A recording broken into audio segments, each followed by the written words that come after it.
Ever left a family gathering early just to protect your peace? At Sunday dinner, the table was crowded with too many dishes and too many unspoken resentments, the kind of gathering where the smell of roasted chicken and overcooked green beans mixed with the tension that no one wanted to name out loud, until my mother,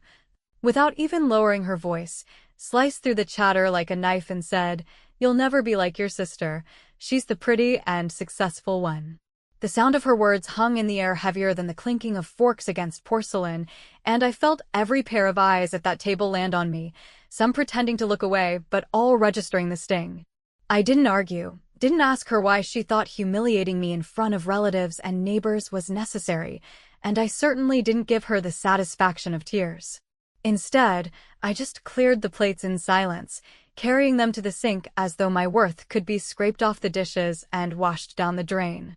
That was the hook right there, though no one realized it at the time. Families like mine survive on rituals, Sunday dinners, forced politeness, and little hierarchies where someone gets crowned golden child while someone else becomes the shadow. My sister, Allison, had always been that golden child, with her carefully ironed blouses, her glossy hair that never seemed to frizz, and her husband who made just enough money to keep her in comfortable suburbia. I wasn't ugly, I wasn't a failure, and I certainly wasn't the wreck my mother liked to imply, but compared to Allison, I was always the other one. You know how it is, when one child makes the honor roll, the other better discover some talent worth bragging about. I never gave them much to brag about, not because I couldn't, but because every time I tried, it was dismissed, ignored, or turned into a joke at my expense.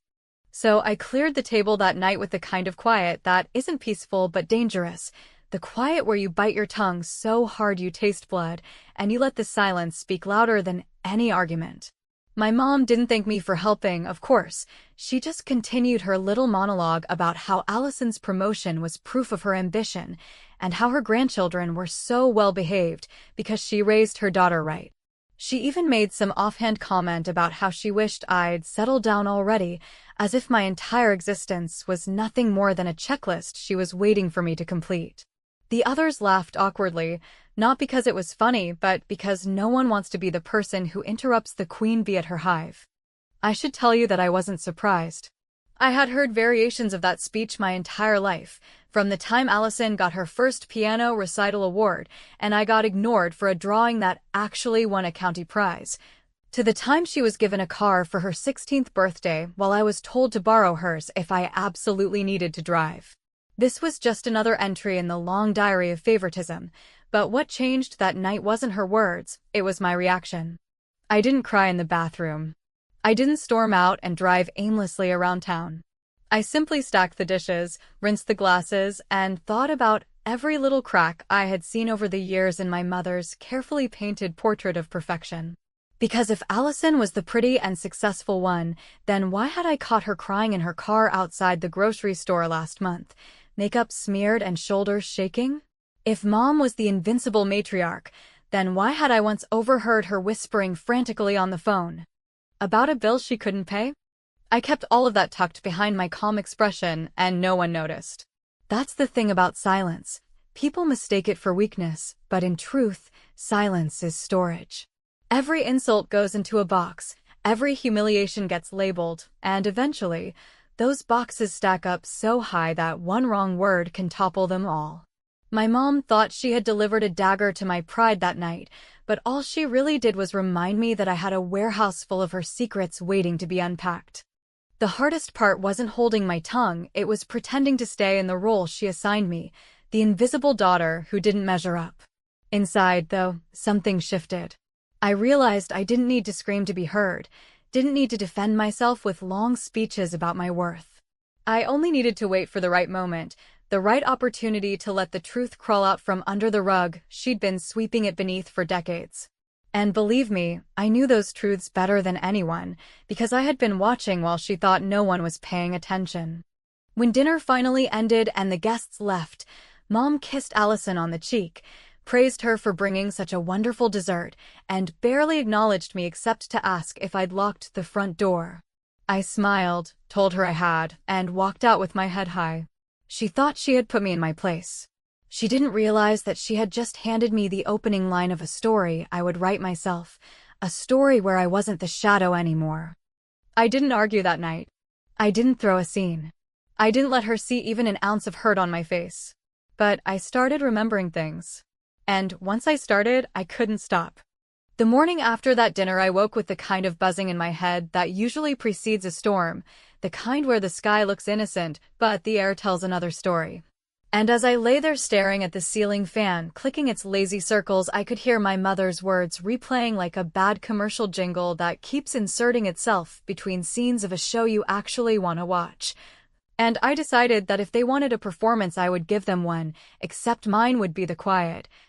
precise kind that doesn't need applause, because the point is not to be adored. The point is to make them notice what they have trained themselves not to see. I made coffee strong enough to file metal and let myself catalog the old scenes the way a meticulous librarian pulls forgotten files from the archive, remembering how Allison's successes were framed like museum pieces while my attempts were treated like refrigerator doodles, and yet in those memories there were seams that had started to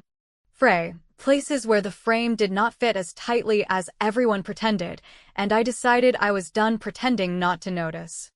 It helped that the neighborhood book club met that afternoon, a rotating spectacle of store-bought pastries and opinions about novels none of us really finished, and since it happened to be hosted by our mother's friend Diane, who loved Allison with the fervor of a woman who needs a mascot for her own nostalgia, I knew attendance would be heavy with people who believed the legend of the Golden Sister without ever asking who polished the trophy. I brought lemon bars, the good kind with the dusting of sugar that makes everyone talk about the recipe, and I also brought a small photo envelope that had been living in my desk for years. A faded stack of memories from high school that most people would laugh off and forget, except that a few of those photos captured something no one ever said out loud, which is that while Allison smiled in every group picture like a polished advertisement, there were candid shots where her eyes were red around the edges and her smile faltered in a way that only siblings would recognize as the cost of trying to hold a pose for an entire life. I did not lay the pictures out like evidence at a trial, because that would have made me look bitter, and nobody listens to bitterness unless it is their own. Instead, I let Diane ask about the family after everyone had gossiped their way through the book's paper-thin plot. And when she mentioned Allison's latest triumph, I smiled warmly and said that the funniest thing popped up in my closet that morning, which was a set of senior year photos from the spring musical where Allison got the lead. And I wondered aloud if anyone remembered that the curtain jammed on opening night and the cast had to sing the last number in the dark while Allison, brave as always, kept going even though she had lost her voice earlier that week. I said it like a compliment, letting admiration soften every syllable, and then, almost as an afterthought, I held up the photo where the makeup streaked down her cheeks and the stage manager shoved tissues into her hands, and Diane, who hoards details like other people hoard candles, leaned in so far her readers fell down her nose while the rest of the room cupped their hands over their mouths in the kind of delight that mixes empathy and mischief. I did not gloat, because gloating would have made them defensive. I laughed at myself instead, told a self-deprecating story about tripping over the cello case in the orchestra pit, and then mentioned, lightly, that Allison only went on because the understudy had a panic attack, and that later our mother called the principal to insist the program reprint Allison's bio to include an extra line about her dedication and resilience. The room hummed the way a beehive hums when the queen has been disturbed, and I played the good sport, passing lemon bars while pretending I had not just loosened a thread in a sweater that had been choking me for years. It was a tiny, almost affectionate slice of revenge, not a slash but a careful nick, because I wanted to test the fabric before I tore it, and I wanted Allison's worshippers to glimpse the truth without feeling I had shoved their faces in it. On the way home, I drove past the old grocery store parking lot where I had found Allison months earlier sitting behind the wheel with her forehead pressed to the horn, not honking, but holding herself together by touching something solid. And I remembered how she had wiped her eyes and said she was fine, which is the national anthem of women who have been told since childhood that fine is what you have to be no matter what you are. That memory sat in my chest like a stone as I pulled into my building, because despite everything I did not hate my sister. I hated the way our mother had curated us like exhibits. one labeled triumph and the other labeled cautionary tale. And I knew that a person kept on a pedestal cannot see the ground clearly, which is why they stumble with such drama when they finally step down. By evening, the lemon bar gossip had made its rounds, because that is the life cycle of small revelations in communities that think they are kind. Starting as a whisper disguised as concern and blooming into a story retold with the relish of a dessert too sweet to resist, and I could feel the temperature shifting even though no one said my name. I put my phone on the table, waiting for the inevitable complaint from my mother, but the screen stayed dark until far past sunset, when it buzzed with a message that made me sit very still, because it was from Allison. And the words were not accusatory or triumphant, they were thin and frightened and suddenly human. "We need to talk, Mom's crying and no one knows why." I met Allison at a coffee shop that tries too hard to look effortless, the kind with reclaimed wood tables and chalkboard menus written in swoops that make you feel underdressed for ordering regular coffee. And I watched my sister walk in with her hair pinned back in a style that said she had tried to look casual and had overshot into polished, which I recognized as a family trait. The same way our mother turned a simple conversation into a pageant where the prize was approval and the ticket price was always your dignity. Allison hugged me a little too long for a public place, her arms tight as if she were trying to stabilize a wobbly shelf, and when she pulled away she did not meet my eyes, choosing instead to fuss with a napkin while telling me in a voice that belonged to someone much younger that Mom had been crying in the kitchen yesterday and had wiped her face with a dish towel like a woman trying to erase a mistake from a wall that had been painted too many times. I let her talk in circles because sometimes grief is a maze, and if you interrupt it you only drive the person deeper, and I sipped the coffee that tasted faintly of burnt almonds while she admitted that the real reason she texted was not just the crying. It was the way Mom had suddenly asked if she could borrow money for a little while, a phrase that never means little and never means while. Allison picked at the napkins so hard it became confetti, and she confessed that this was not the first time Mom had raised the subject of money in the last few months, except that previously it had been disguised as a general complaint about rising costs and unlucky bills, and the sort of vague household pressures that are so common you nod politely and move on. The way you do when a neighbor complains about the weather even though the forecast has been the same for days. Now, however, there were specifics, amounts that had names attached to them, late notices and minimums, and a card she supposedly used only for groceries, and Allison had spent the whole night staring at her phone while her husband slept, scrolling through budgeting apps and calculating what they could spare without risking their own careful equilibrium. I listened with a patience that pretended to be sisterly concern while another part of me, the part that learned to file everything, riffled back through memories like index cards, recalling Mom's habit of dropping expensive hints at Christmas, the weekend trips she called therapy, the charity gala tickets purchased under the banner of community. And I wondered when the theater of superiority had eaten the box office. She finally looked up and asked whether I had noticed anything, a question that, in our family, was less about truth and more about loyalty, and I kept my face open while I answered that I had noticed little things: the abrupt ending of the gardener's visits, the switch from name-brand ingredients to store labels tucked into identical jars, the charity emails addressed to our mother that had recently adopted the unmistakable tone of people who suspect they are being ghosted, but I said it gently, because I wanted Allison to keep talking until she reached the edge of the truth on her own and looked over. She swallowed hard, then told me that in the middle of all this, Mom had said something strange about Dad, a slip that would not have meant much to anyone else, but set off every alarm in the museum of our history. Because she referred to an account he had allegedly closed before he died, except she spoke about it in the present tense and with the kind of familiarity that suggests recent visits rather than dusty recollection, and Allison had felt the ground lurch under her feet as if the pedestal she had been placed upon had decided to swivel. I asked how much Mom had requested, and Allison whispered an amount too large to be a patch, the kind of number that either hides a secret or feeds an addiction to appearances. And she said she could cover some of it, but the rest would require careful negotiation with her husband, who believes in balance sheets the way some people believe in vitamins, and I nodded slowly because the shape of the problem was becoming clear. Our mother had built a temple dedicated to superiority and had financed its stained glass with borrowed light, and now the electricity notice had arrived. Allison reached for my hand and asked me not to say anything to Mom yet, not to push, not to accuse, just to give her a day to assemble a plan that would save face for everyone.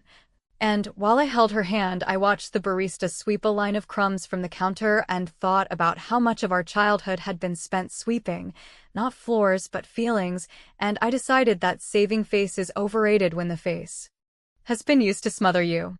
Before we stood to leave, I told her I would respect the day she asked for, and I meant it in the technical sense, because I could grant her 24 hours of quiet and still plant a seed that would bloom in precisely the way I needed. On my walk home, I called our cousin Marcy, the one who pretends not to love gossip, but always sets a glass down when something juicy drips toward her, and I told her in a careful tone that Mom seemed run down lately, and that I worried the charity committee had leaned on her too hard, and that perhaps someone should quietly take the gala budget off her plate because stress makes people sloppy and maybe some receipts had wandered.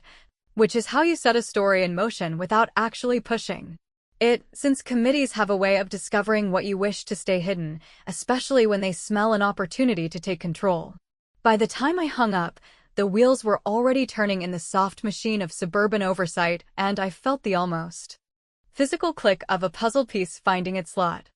That night, after the sun folded itself behind the roofs and left the windows full of soft rectangles, my phone lit again, and Allison's message arrived with the chill of a draft sneaking under a door, short in length but not in weight, telling me that she had found something in the hall closet while searching for a receipt, an envelope with bank statements and a handwritten note in our father's blocky letters that had no business existing if what we had been told after his death was true, and she ended with the question no one in our family has ever asked directly because the answer would topple the whole display. Was Mom keeping an account that never closed? And if so, what exactly had she been paying for all these years while calling me the disappointment?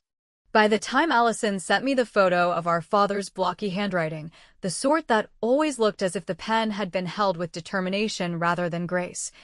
I had already started tugging at the hem of the life our mother stitched together for public viewing, and the day felt like one of those humid afternoons when a storm can't decide whether to break or hang heavy and menacing. While every conversation carried the metallic taste of something coming undone, so when Aunt Linda announced that she wanted a family cookout to celebrate her late-in-the-year birthday and insisted Mom bring her famous potato salad and Allison bring her famous patience, I smiled at the invitation with the wary relief of a chess player who finally sees a long-set trap beginning to glimmer at the edge of the board. I spent that morning doing the unglamorous work of quiet revenge, which rarely looks like fireworks and more often resembles the placement of a single thumbtack in a busy doorway, because I phoned Marcy to ask about the charity committee's bookkeeping audit with a tone so neutral it practically qualified as medical equipment, and I forwarded Allison's cropped image of the closed account header to my own email and printed it on the kind of cheap paper that curls at the corners, then slid it into a book I knew Mom adored for the way it made her look well-read without requiring her to actually finish it. A hardcover volume she was certain to carry in her tote so she could display it on picnic tables like a centerpiece next to the bowl of potato salad that everyone pretends to love.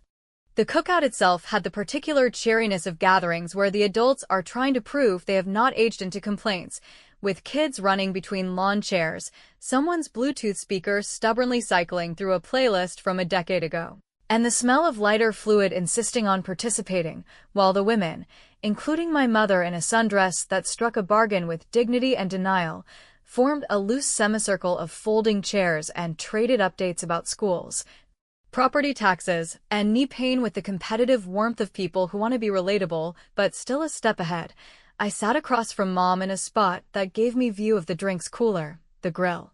and the tote bag she had placed near her chair as if it were a pet that needed monitoring, and I kept my voice light as I asked whether she had finished the book yet because the author's chapter on responsibility had really made me think. A phrase I tossed out like a salted peanut to see who would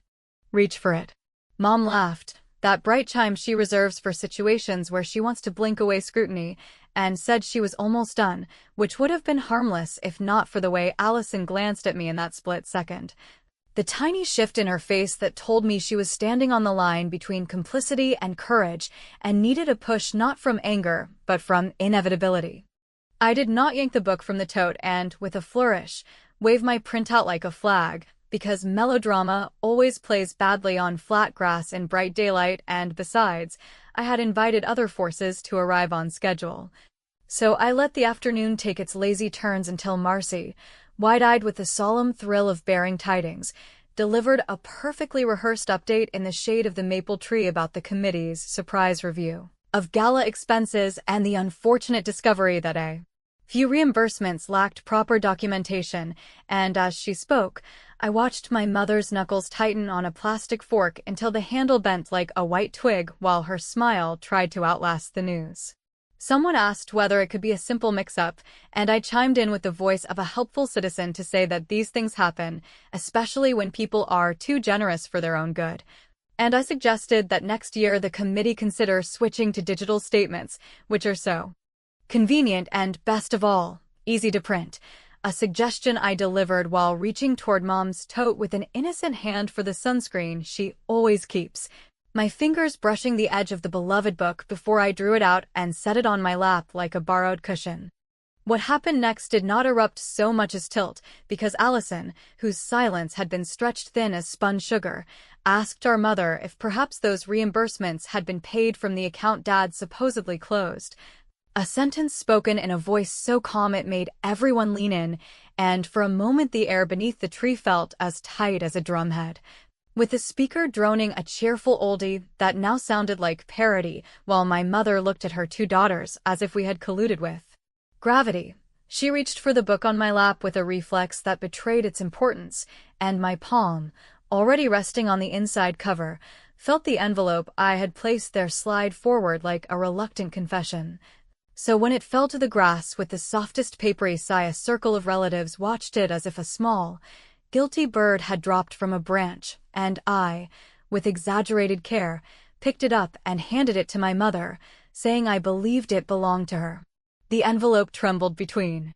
her fingers, and though she tried to tuck it away without comment, Allison asked again, sharper now, whether that account was still being used, and whether that was why Mom needed to borrow such a large sum for a little while,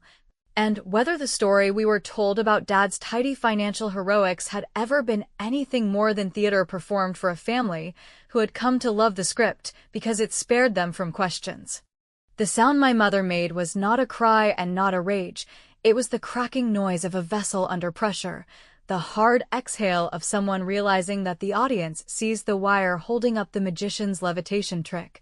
And she snapped at me that I had no right to invade her things while accusing Allison of betrayal and the cousins of gossip, and what followed was not a scene so much as a shattering, in which years of polished narrative collapsed into shards under the feet of people who suddenly cared more about facts than appearances, and the woman who once declared me lesser in front of a casserole now looked small in front of a picnic table, gripping a fork and an envelope like props from a play that had closed. I did not raise my voice, because I did not need to, and I did not list the humiliations indexed in my memory, because the moment itself had become my ledger. So I simply said that I was tired of being measured against a mirror that had been cleaned with lies, and then, with a gentleness that cut far deeper than fury, I told her I would be stepping back from helping, which in our family is the polite word for carrying the weight without acknowledgement, and that I had already emailed the committee chair copies of the relevant statements so that proper adults could handle what had always been dressed as noble chaos. It was a revenge both bloodless and exquisitely sharp,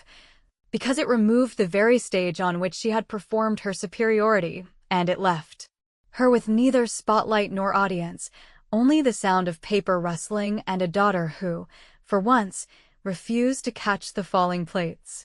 The grill hissed as someone closed the lid, a cloud of smoke drifting like a curtain between the lawn chairs, and while the relatives shifted and compared glances like jurors realizing the verdict might be complicated, My mother said through clenched teeth that I had ruined everything, which gave me the small, unholy satisfaction of replying that I had simply stopped pretending, a difference that feels minor until you try it. I stood, smoothed my dress,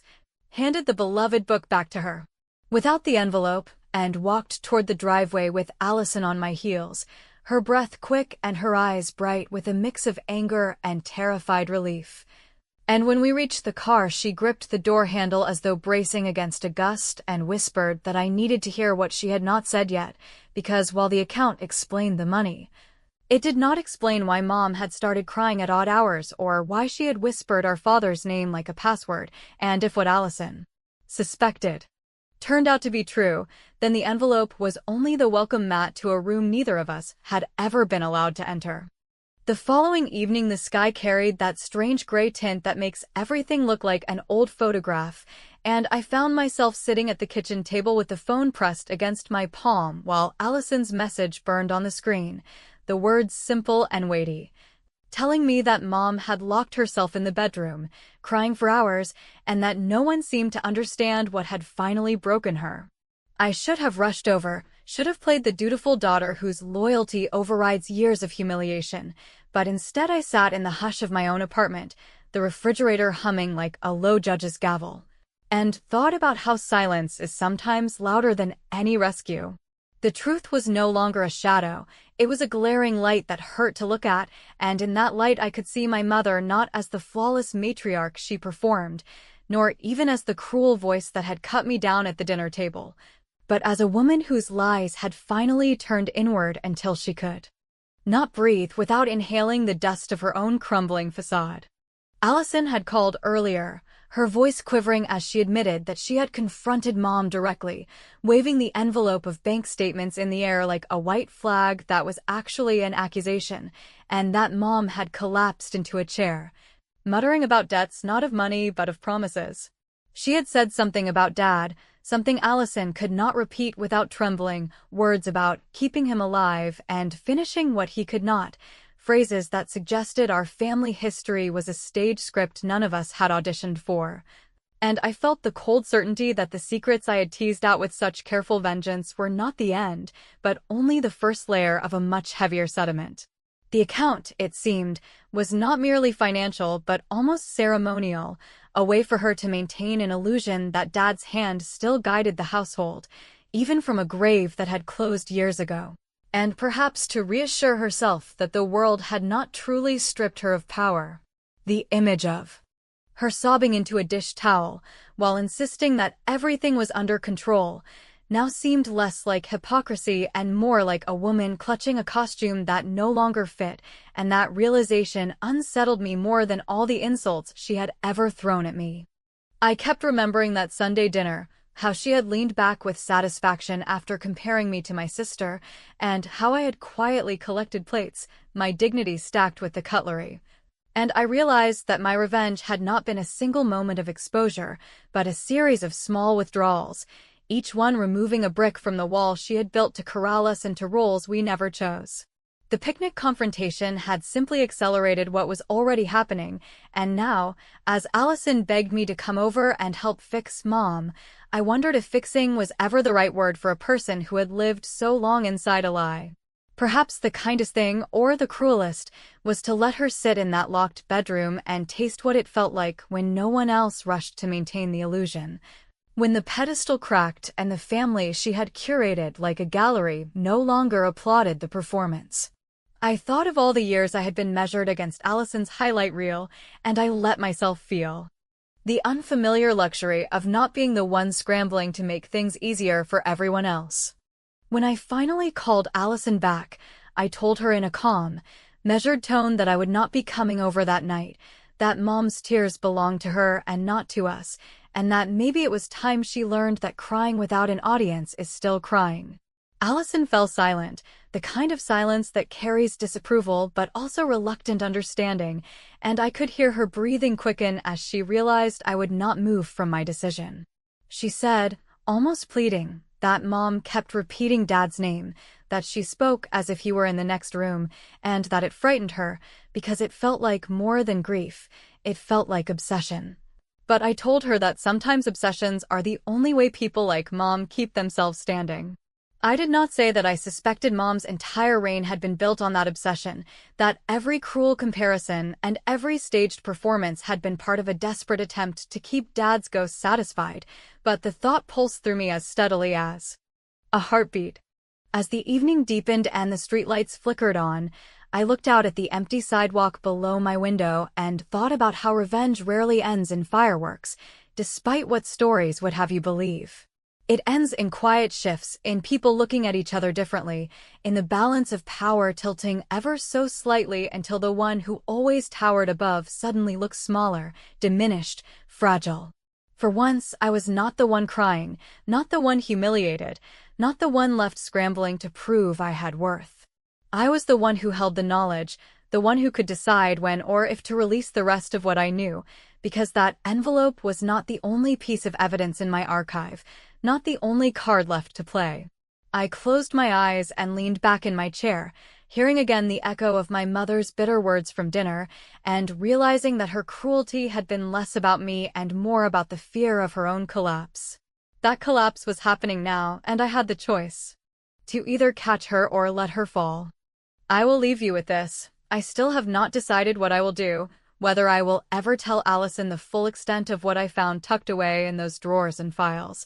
whether I will ever confront Mom directly with the evidence that could dismantle her completely, or whether I will let the silence continue to gnaw at her until she crumbles from the inside. All I know is that for the first time in my life, I am the one holding the truth, and everyone else is waiting for me to speak. And maybe, just maybe, I never will.